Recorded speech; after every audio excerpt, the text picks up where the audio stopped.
शादी तो बाद हनीमून ते किथा वैसे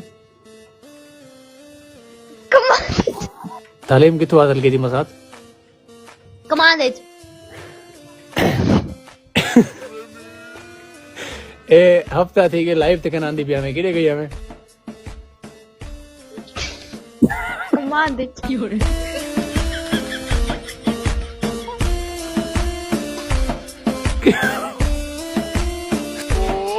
शादी तो बाद हनीमून ते किथा वैसे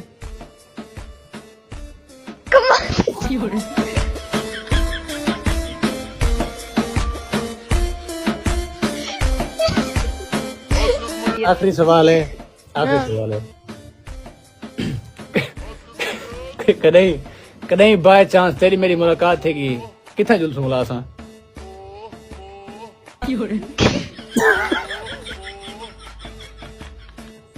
कमान दे